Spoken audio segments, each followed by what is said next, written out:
들었을 때도 그렇고 그 재판이 열렸을 때 그 기사를 통해 인터넷으로 기사를 통해 봤죠. 여러분들이 그 노란 그 피켓을 다 하나씩 들고 그 세월호 유족들을 맞아주시는 사진을 보면서 굉장히 가슴이 뭉클했습니다. 사실은 뭐 제가 오늘 어떤 이야기를 드리고 싶다기보다는요,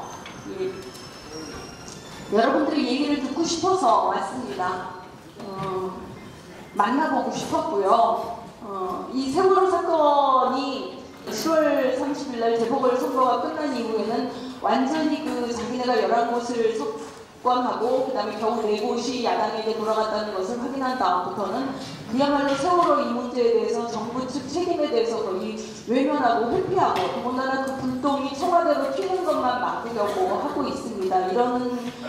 이러는 정말 한국에 이 문제를 해결하기 위해 우리에게 그 해결하고 싶은 사람들이 가져야 될 가장 중요한 덕목은 끈기입니다. 그죠? 끝까지 잊지 않겠다, 끝까지 함께하겠다, 끝까지 반드시 진상규명을 하겠다. 그랬을 때 여러분 시민상주 모임이 적어도 3년간은 우리들 모두가 상주가 되어서 함께하겠다 이렇게 말씀해 주신 그 생각이 너무나 귀하고 그런 생각을 또 다른 사람들에게 그 이름을 통해서 전하시는 거잖아요. 그래서 정말 여러분들을 뵙고 싶었습니다. 근데 이제 제가 느낀 느낌은요, 다들 따뜻하십니다. 근데 따뜻한 것으로는 다 되지 않습니다. 그죠? 유족분들에게 필요하고 우리가 이웃들에게 위로를 하는 데는 따뜻함이 반드시 필요하지만 사실은 그 반대에 정말 아주 칭넝쿨처럼 정말 치밀하고도 못되게 엮여있는 그런 악의 세력이 있습니다. 그래서 저는 여러분들께 오늘 무슨 말씀을 드리려고 왔느냐면 착한 시민으로 따뜻한 시민도 정말 감사하지만 우리 좀 독한 시민이 되고자 이런 말씀 드리려고 왔습니다. 세월호라는 어떤 배가 거대한 그 유람선이 제주도를 향해 인천항을 출발해서 가다가 진도 앞바다에서 넘어졌습니다. 왜 넘어졌는지 물론 모릅니다. 그죠? 넘어졌어요. 뭐 급변침이었다, 뭐 짐을 너무 많이 싣고 밑에 편형수를 뺐다, 뭐 이렇게 하도록 뭐 관과 민이 그 유착된, 산업과 유착된 그런 것이 있었다. 거기 국회의원이 엄청난 뇌물을 받았는데 최근에야 그 국회의원에 대한 수사가 시작됐다. 뭐 이런 이야기들을 좀 돌고 있지만 진짜 왜 그 사건이 벌어졌나는 저희가 모릅니다. 더욱이 제일 무서웠던 건 사실 이 사고가 난 것이 무서운 게 아니라 사건이 났을 때, 배가 침몰했을 때 해경이 구조를 하지 않았다는 사실이 제일 무서웠죠. 그런데 해경이 구조를 하지 않았다는 사실을 정부가 왜 그런지를 밝히지를 않고 자꾸 은폐하려고 해서 지금 이 사건이 점점 더 무서워지고 있습니다. 우리가 이 정부라는 것은 대한민국 국민들이 다 주머니에서 십시일반의 세금을 내서 월급을 주면서 키우는 고용 노동자들입니다. 그죠? 우리들의 일을 하라고. 그런데 그들이 자기네들끼리 뭔가 뇌물을 쓱싹 받아 챙겼는지 뭘 했는지 모르겠는데 어쨌든 사고가 난 그 사고의 원인을 감추려고만 하고 있습니다. 그래서 도대체 그 시간에 왜 정부는 해경을 왜 구조를 하지 않았느냐를 파고 들어가다 보니까 해경에 대한 더 이상의 탐색을 못하게 해경을 해체한다 그랬습니다. 그러나 실제로 해경은 해체되지 않았습니다. 최근에는 채용 공고까지 새로 냈다 그럽니다. 그럼 도대체 이게 무슨 일이 일어났느냐? 좋다. 해경끼리 그러면 해경 안에서 부패하고 더럽고 그러면 이거를 제대로 밝혀줘야 될 텐데 도대체 누가 책임자냐? 그랬더니 나중에는 이 세월호라는 배가 국정원에다가 자기네의 수리 재원을 보고를 했다. 사고가 난 다음에도 국정원과 통화를 했다. 이런 일들이 밝혀졌습니다. 그러면 국정원이 책임자냐? 아무도 대답을 해주지 않습니다. 심지어 최근에 성남시장인 이재명 성남시장이 세월호의 실소유자는 국정원이다 이렇게 발언을 했습니다. 이게 자칫하면 루머로 고소나 고발을 당할 수 있는 사안이었습니다. 사실 이재명 시장은 고소나 고발을 기다리고 있는 거죠. 왜냐하면 고소나 고발이 되면 그 사건은 검찰이 수사를 할 거고 검찰이 수사를 하면 진위 여부가 밝혀지니까요. 이 사실을 밝히기 위해 이걸 던진 겁니다, 이분이. 근데 현재까지 아무도 그 극악스러운 극우단체들이 아무도 고발을 안 합니다. 무엇이 진상인지를 밝히기를 두려워한다는 거죠. 그 다음에 그 시기에 대통령은 도대체 뭘 했냐? 왜 지휘를 하지 않았냐? 이런 것이 또 저희들의 의문입니다. 대통령이 자기는 정말 이 부분에 대해서 눈물 흘리고 참회하고 뭐 사과하고 그 사과도 뭐 한 달 뒤에야 막 정말 그 자리를 하다시피 끄집어내가지고 사과를 한 거죠. 국무회의에서 자기네 자기 고려 밑에 있는 부하들이죠. 부하들 모아놓고 회의하면서 이 부분에 대해서 참 비통하게 생각한다. 이거를 사과라고 모든 언론이 보도를 해줍니다. 그러니까 이건 말이 안 된다. 절대로 이런 것은 사과가 아니다. 그랬더니 사과가 그제서야 아닌가 보다 해가지고는 여론이 막 끓으니까 나중에 사과를 했습니다. 사과를 하면서 텔레비 생중계 다 하면서 눈물 흘리면서 유족들이 원하는 그런 해결 방법 자기가 반드시 찾아내겠다고 성사시키겠다고 약속했습니다. 그런데 이제 와가지고는 그거를 전혀 안 합니다. 그러더니 나중에 결국에는 국정조사에서 뭐가 밝혀졌냐면 김기춘 씨 입으로 대통령이 그 사고가 난 동안 7시간 동안 그 어디 있었는지 모른다. 이 얘기를 김기춘 씨가 한 이유는 뻔하죠. 대통령은 책임이 없다는 얘기를 하고 싶어서 이 얘기를 한 겁니다. 근데 기가 막히잖아요. 청와대 비서실장이라는 자가 대통령이 낮에, 백주 대낮에 일을 해야 할 그 시간에 7시간이나 자리를 떠도 상관없다고 생각을 하니까 그런 발언을 하는 겁니다. 그래서 사람들이 다 기가 막혀가지고 자기네들은 그게 기가 막힌 발언인지를 몰라요. 왜냐? 박근혜 혼자 자기 마음대로 해도 되는 인간으로 그들 집단에서는 통하니까요. 근데 일반 사람들이 그렇지 않습니다. 박근혜는 그냥 2억 원 정도 주고 고용하는 대통령일 뿐이에요. 5년 동안 나라 살림 잘해라. 근데 왜 일하는 시간에 어디가 있었어요? 근데 그 일하는 시간에 나는 없었기 때문에 그 세월호 사건에 대해 책임이 없다. 이렇게 변명을 하는 사람이, 그렇게 변명을 시키는 그런 사람이 됐던 것입니다. 그래서 사람들이 부글부글 들끓으니까 이번에는 다시 딴 사람을 출연시킵니다. 이게 새누리의 전법이에요. 그 옛날에 노무현 정부에서 뭐 이명박 정부에서도 거의 그랬을 겁니다. 대통령이 아침마다 자기 관저로 비서들을 부릅니다. 수석 비서들을 불러가지고 차를 마시면서 오늘 일정 어떻지? 무슨 일을 해야 되지? 나는 어떤 역할 어떻게 해야 되지? 이 정책에 대해서는 어떤 게 바람직하지? 그렇게 난상 토론을 했습니다. 그리고는 이제 아침 일정을 시작하죠. 그리고 대변인이나 수석들은, 특히 대변인은 대통령 옆에 쫙 붙어서 일거수일투족을 보고 국민들이 뭔가 의문이 생기거나 기자들이 이 부분에 대해서 얘기를 해달라 그러면 즉시 대통령 의중을 물어서 대답을 해줄 준비를 합니다. 다 서로 알고 있었습니다. 근데 지금 청와대는 전혀 그렇지가 않습니다. 박근혜 주변에는 박근혜와 직접 면대면을 할 수 있는 사람은 김기춘 실장 정도로 알고 있습니다. 그래서 대변인이라는 민경욱 씨도 대통령을 직접 못 보기 때문에 어떨 때 이 사람들이 말을 하면 그걸 흘립니다. 대통령이 뭐뭐 했다고 하더라. 이런 식으로 기자회견에서 발표를 합니다. 그럼 당신은 직접 못 들었다는 얘기냐? 직접 못 들었다고 고백을 했습니다. 아니, 심지어 이렇게 말을 했다고 저는 전해 들었습니다.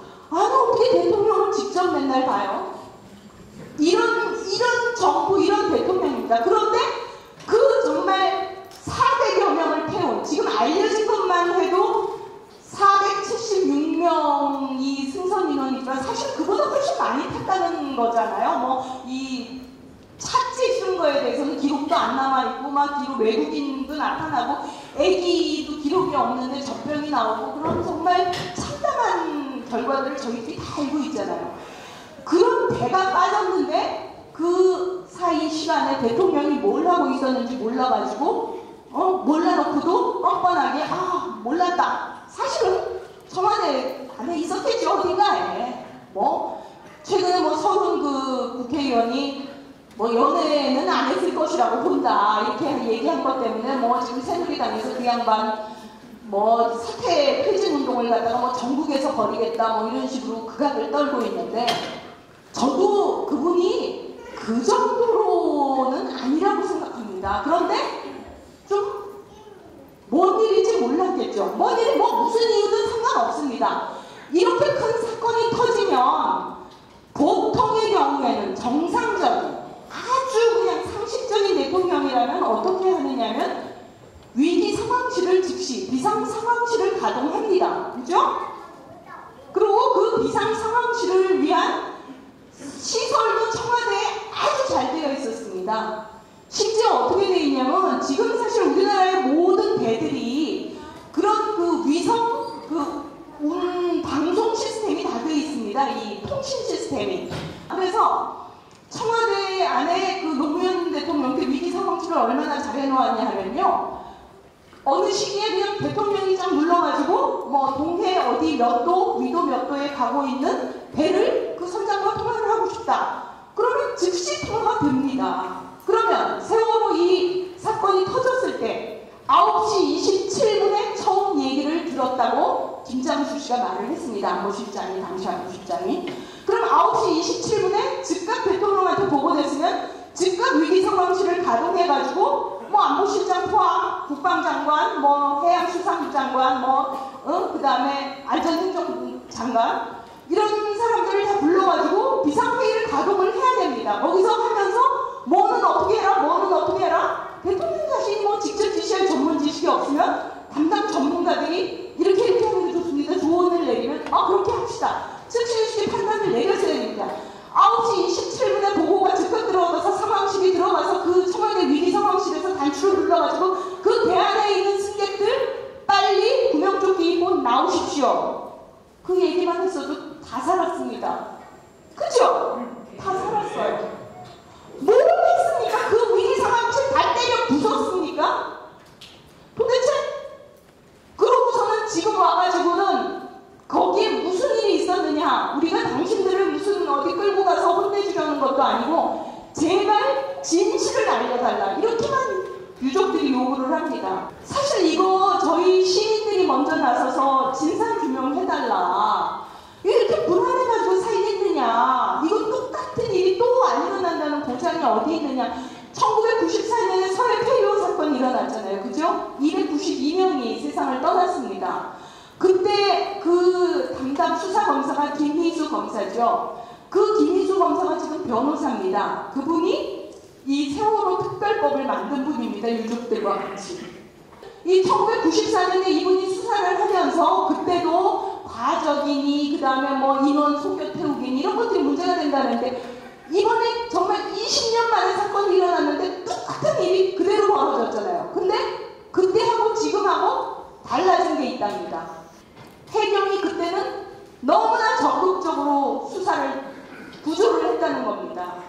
근데 지금은 정말 놀라울 정도로 해경이 구조를 안 한 게 아니라 구조를 방해까지 했죠.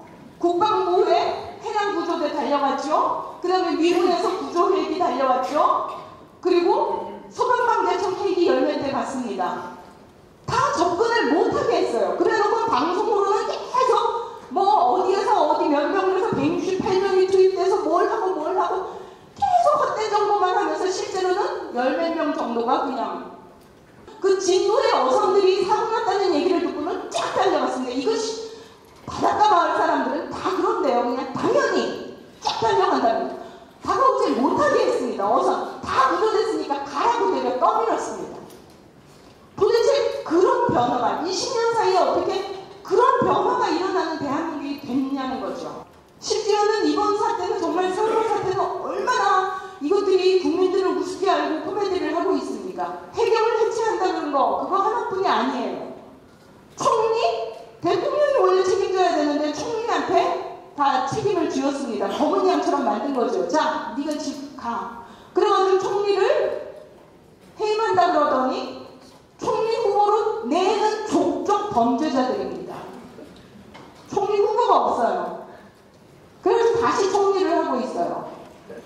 그 총리 지금 병원에 입원해 있어요. 몸살 나셔가지고. 태어나셨나 모르겠네요. 이런 나라입니다. 그러니까 이게 지금 이렇게 되어서는 안 되잖아요. 그죠? 정말 내가 세금 내가지고 도둑놈들을 키우고 또다시 저런 위험 속에 내 자식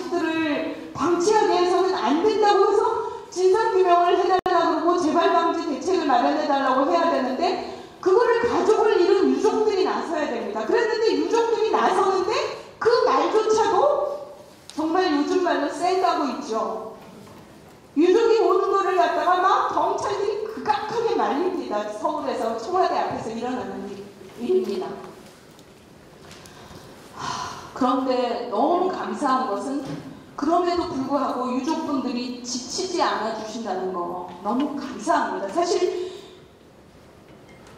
오늘 이제 김영호 씨가 단식하시던 김영호 씨가 이제 광화문으로 다시 돌아오며 그런 얘기를 하셨죠.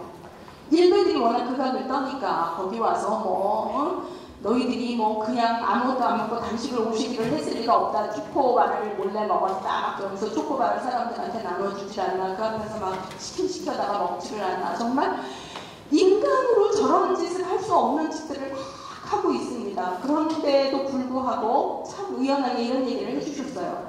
일베들의 자식들까지도 안전하게 되는 사회를 위해서 나는 계속 이걸 하겠다고. 참 너무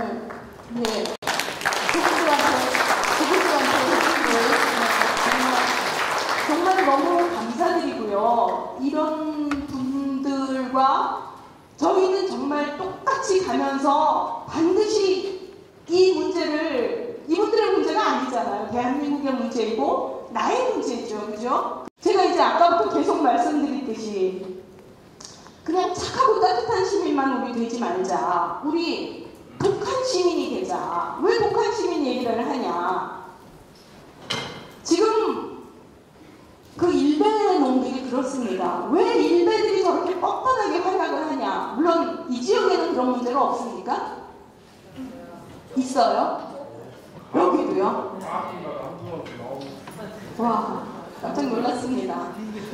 그러나 아마 빈도수를 적을 거예요. 그게 아마 그 지역의 시민의식, 그러니까 내 주변에 눈을 부릅뜨고 야, 이 미친놈아 하고 소리를 질러줄 수 있는 사람이 많다고 생각하면 걔네들은 굉장히 비겁한 존재들이기 때문에 절대로 그렇게 못합니다.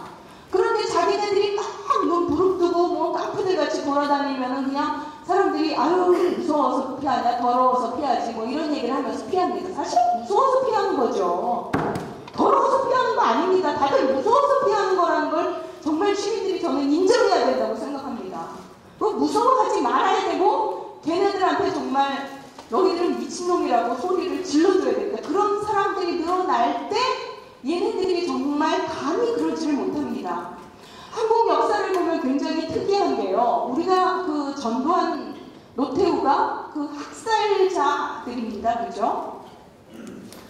근데 노태우 대통령 때 한국 정책이 굉장히 발전적으로 바뀌었습니다. 제가 많이 그 3분 칼럼 들으시면 거기서도 인용을 했겠지만 그 국가보안법의 적용은 굉장히 조심스레 다뤄야 된다. 이것은 그 국가의 안보를 저해하는 사범을 다루기 위해 만들어진 법인데도 그것을 이 법을 적용할 때도 혹시 개인의 인격을 침해하지 않는지 굉장히 주의해가며 이 법을 다뤄야 된다. 이런 규정이 그 안에 있습니다. 이미. 이 규정이 언제 들어갔냐. 이게 바로 노태우 때 들어갔습니다. 그리고 노태우 때 남북기본합의서를 체결을 했죠. 그리고 노태우 때 국방정책을 펴가지고 러시아와 중국 등하고도 수교를 했습니다. 우리가 전 세계에 자랑하는, 지금 미국 같은 나라도 우리나라를 정말 보고 베끼고 싶어서 환장을 하는, 그러나 지금 박근혜 정부에 들어와서 무너뜨리려고 애쓰는 의료보험, 국민개보험제도, 그전에는 지역의료와 농촌의료 이렇게 다 구분되어 있던 거를 전체를 다 국민개보험으로 만든 것도 노태우 대통령이 되었습니다. 그럼 노태우가 착하고 훌륭해서 그럽니까? 아니죠. 절대 아닙니다. 노태우 나쁜 놈이잖아요. 왜 그랬냐? 87년도 시민항쟁의 무서움을 봤던 겁니다. 87년도에 그 전두환이 불과 7년 전에 정말 이 광주에서 총으로 사람들을 막 무지막지하게 살해한 7년 전이라는 게 얼마나 가까운 세월입니까? 그죠? 여러분 2007년에 일어난 일 어제처럼 기억하잖아요.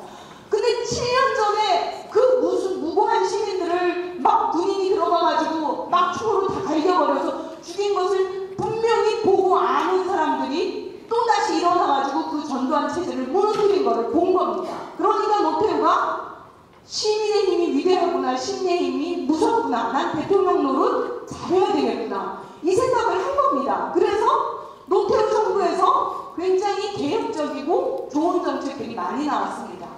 그 위에 나온 김영삼도 정치적인 특색으로 보면 이 사람 결국은 피해자 세력과 야합한 세력이잖아요. 그런데도 그 사람이 금융실명제를 하고 그 다음에 공무원 재산 공개를 하고 여러 가지 개혁적인 정책을 막 합니다. 전두환 노태우를 재판정에까지 세웁니다. 그죠? 결국에는 대통령이 똑똑하냐 어떠냐가 문제가 아니라 국민들이 독하냐 무섭냐, 무섭게 권력을 감시하느냐 안 하느냐, 여기에 사실은 정부의 질이 달려 있습니다. 그래서 제가 여러분들에게 정말 부탁하고 싶어요. 여기대로 뭐 서울대로 전국에서 그냥 다들 내가 지지하는 정당의 정치인이면 무슨 짓을 해도 오케이. 이렇기 때문에 그냥 마구 살게 되는 거죠. 그래서 우리는 절대로 그래서는 안 된다. 그런 것들을 바로잡는 그런 독한 시민이 되어주셨으면 하는 말씀을 드리고 싶습니다. 가령 문창극 씨 사건이 났을 때 이거 아까 저기 7월 특강에서 다 들으셨나요? 미리 앉으셔서? 같이 할까요? 문창극 사건이 나자 문창극 씨는 지명도가 그렇게 많지는 않았죠. 이인호 씨라고 서울대 교수를 지내고 그 김대중 대통령에 의해서 핀란드 대사라고 임명되면서 외교관으로서도 길을 걷게 된 이인호 씨가 문창극 씨를 막 옹호했습니다. 그러면 이제 사람들이 저렇게 훌륭하고 고상하고 그분이 참 고상하게 생겼습니다. 저렇게 훌륭하고 아름다운 분이 누군가나 전 서울대 교수 김대중 정부 때 그 핀란드 대사를 하신 저 훌륭한 여성 지식인분이 저런 얘기를 하니까 문창극이가 참 훌륭한가 보다. 이렇게 그냥 명사의 허명에 눌려서 지레짐작하고 그냥 막 따라가지 마십시오. 주변에서 혹시 그렇게 막 따라가면 정확히 알고 지적을 해주셔야 됩니다. 이인호 씨가 어떤 분이냐 하면 굉장히 극우적인 이승만 연구소에서 차린 이승만 연구소 개소식에 가서 이런 발언을 했습니다. 이승만 대통령이 건국의 아버지고 너무 훌륭하시고 그분이 그 일이 업적이 안 알려지는 게 너무 안타까운데 이 연구소 생겨나서 좋다 뭐 이런 장광설을 늘어놓으면서 심지어 4.19라는 것도 우리나라 건국이 안 되었다면 있을 수가 있었겠냐. 진짜 대단한 배변이죠. 그렇게까지 황당한 얘기를 우리가 안 듣는 줄 알고 안 보는 줄 알고 기록이 안 되는 줄 알고 막 자기네들끼리 모인 집단에 가서 막 얘기들을 하는 그런 사람들이 되어버렸습니다. 지금 그 양반이 겁이 안 나기 때문에 저 집단이 겁이 안 나기 때문에 그 사람이 그런 망언을 하고도 다시 KBS 이사가 됐습니다. 그리고 그냥 착하게 넘어가지 마십시오. 저는 특히 호남에 왔을 때 이 부분을 말씀드리고 싶었습니다. 그 일베나 호남에 대한 망언에 대해서 호남분들이 너무나 유하세요. 절대 그러지 마세요. 단 한 건을 발견해도 정말 득달같이 달려들어서 고소하고 고발하고 이런 망언을 하면 절대로 한국 사회에서 편하게 살 수 없다는 것을 깨닫게 하세요. 스웨덴에 극우정당이 있는데 그 극우정당은 이민정책을 반대한답니다. 그러나 그럼에도 불구하고 막 인종차별적인 발언을 하는 강원들은 다 쫓아낸대요. 그건 왜 그러겠어요? 스웨덴인들의 민도가 높아서 그런 발언을 하는 극우정당은 이민정책에 반대하는 건 참아줄 수 있어도 그런 인종차별을 하는 인간 이하의 인간들은 우리 사회에 같이 공존할 수 없다. 이것은 아주 신념으로 갖고 있습니다. 그러니까 여러분들이 호남에 대한 특히 5.18과 관련해서 이 과도한 욕을 하는 거는 호남을 욕하는 게 아니라 인간에 대한 정말 인간의 존엄에 대한 훼손입니다. 그러니까 여러분이 그 부분에 대해서 좀 더 당당해지라는 표현은 뭐 하지만 좀 독해지셨으면 좋겠어요. 너무나 그냥 넘어가 제발 마시라는 거. 그런데 코피 턱을 해야 돼. 자, 제가 늙어가지고 죄송합니다. 예. 그리고 걔네들이 사실은 일베라는 게 정말 비루하잖아요. 걔네들이 다 돈 때문에 저럽니다. 걔네들이 무슨 신경이 있어서 그런 것도 아니에요. 그냥 돈을 직접적으로 받는 사람들이 있고 또 돈을 돈을 앞으로 그 박근혜 정부가 되면 뭔가 내가 속한 계급이 돈을 많이 벌게 되지 않을까 뭐 이런 기대 때문에 하는데 결국엔 그 돈 때문에 움직인다는 인간이 얼마나 비루한 거예요. 그들이 얼마나 비루하고 누추하고 추한지 이걸 일러줘야 됩니다. 그리고 무엇보다도 제가 부탁드리고 싶은 것은 이 거대한 정치의 거대한 담론보다 여러분의 자리에서 앉은 자리에서 좀 n분의 1을 해주셨으면 합니다. 이 얘기 뭐 너무나 많이 말씀드려서 또 중복일지도 모르겠는데요. 가령 뭐 이동욱 때 그 얘기 제가 상봉칼럼에서도 했는데 이동욱이가 그 재판관들이랑 연구하는 돈으로 쓰라는 공급 2억 3천만 원을 자기 통장에 넣고 막 마누라랑 쇼핑도 가고 밥도 사 먹고 가족끼리 밥도 사 먹고 어떻게 그랬겠어요? 그 사무국 직원들이 그 돈을 그 사람한테 넣어줬기 때문에 그런 거잖아요. 신재철이가 무슨 민간인 사찰 투기를 회의 한 번 16분인가 뭐 10몇 분 열고서 다달이 몇 달 동안 800만 원인가요? 600만 원인가요? 그걸 따박따박 받아 챙겼어요. 그거 막 신재철을 비난하는 글을 썼지만 그거 왜 그랬겠어요? 회의 안 여는 걸 뻔히 알면서 그 돈을 따박따박 달라면 주는 국회 직원이 있었기 때문에 그런 거예요. 사실은 여러분이 알고 있는 여러분이 속한 자리에서 정말 그런 일들이 많이 일어나고 있어요. 여러분의 자리에서 절대로 불의와 부패와 부정을 용납하지 마세요. 그리고 원칙적인 사람이 되었으면 좋겠습니다. 우리나라는 이상하게 그런 사람을 뭐 고지식하니 뭐 꼴통이니 그러는데 그게 바로 선진국형입니다. 사실 이번 세월호 사건이 왜 나는 줄 아세요? 왜 애들이 이렇게 많이 희생되는 줄 아세요? 애들은 한국 사회가 선진국이라고 믿었어요. 사람들이 이런 말을 합니다. 가만히 있어라 하니까 가만히 있었다고. 이게 유교의 복종 때문에, 복종 교육 때문에 그렇다고. 아니에요.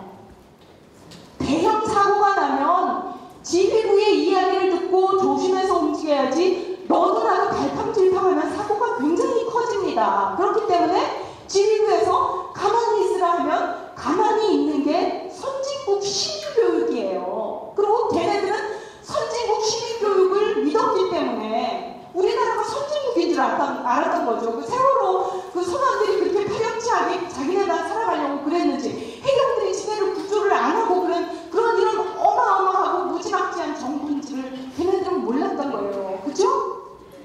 우왕좌왕하면 더 큰 사고가 날까봐 선진국으로 시민의식을 갖고 지켰던 거예요. 정말로 고귀한 이유로 희생이 된 거죠. 그러니까 우리가 해야 할 일은 뭐예요? 진짜 선진국을 만들어줘야 됩니다. 가만히 있어도 안전한 사회를 만들어줘야 되는 거죠. 그러려면 그냥 가만히 있으면 안 되게 생긴 거죠. 그죠? 문제를 지적하고 그러면서 정말 꼴통이다는 소리를 너 왜 그렇게 고지식해? 한국 사회에서 법 지키고 도덕 지키면 고지식하다 그런다. 나 고지식한 거 아니야. 나 선진국민이라서 그래. 그죠? 우리 다 선진국민이 돼야 됩니다. 그래서 그것들을 그 문제가 있는 것들을 낱낱이 바로잡아야만 다시는 이런 일이 있지 않을 겁니다. 그러나 어쨌든 무엇보다도 지금 세월호 바로 이 국면에서는 어쨌든 수사권과 기소권이 있는 특별법이 제정되는 것이 그 최상의 해결책이겠죠. 뭐 여러 가지 그 이야기를 준비해 왔습니다만은 조금 이쯤에서 정리를 하고요.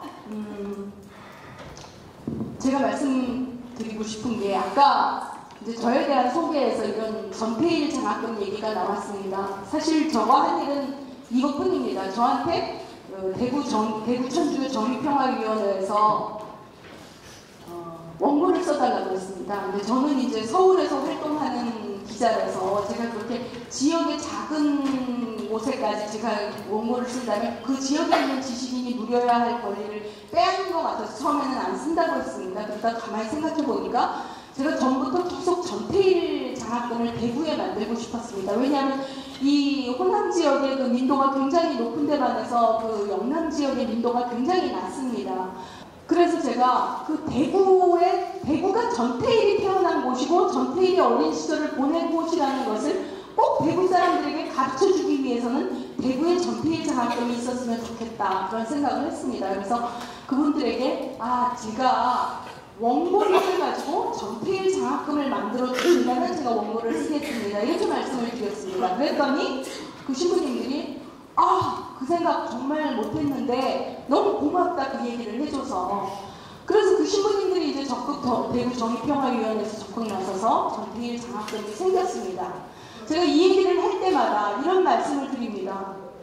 하늘에 있는 물방울이 그냥 비나 눈이 돼서 떨어지지 않습니다. 먼지가 있어야지 떨어집니다. 먼지라는 은결핵이 있어야지 그 주위에 물방울들이 모일 수 있습니다. 그래서 눈도 되고 비도 됩니다. 지금 세월호 유족분들이 먼지를 자청하셨습니다. 그죠? 이 사건의 진상 규명을 통해서 한국 사회에 다시는 이런 일이 재발되지 않게 해달라고 한 점 한 점 먼지가 됐습니다. 저희들도 그런 먼지가 될 수도 있겠죠. 그럼 뭐 더 좋겠죠. 그러나 먼지가 될 수 없다면 저희는 먼지 옆에 빨리 달라붙어서 그걸 그 가뭄에 단비로 내릴 수 있는, 빗방울이 되게 할 수 있는 달라붙는 물방울이 될 수 있습니다. 그죠? 그러니까 우리는 먼지가 되든 물방울이 되든 함께 모여서 정말 이 한국을 같이 바꿨으면 좋겠습니다. 고맙습니다.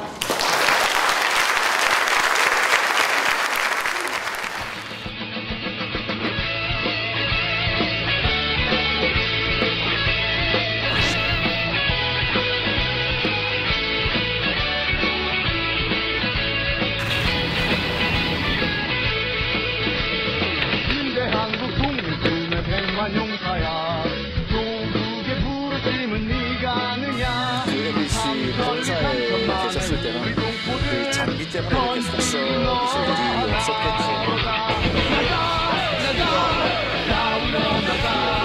또 위원장한테 전화를 받을 생각이 돼 있는데 수사에 혹시 방해가 쳤다고 생각하지 않고요?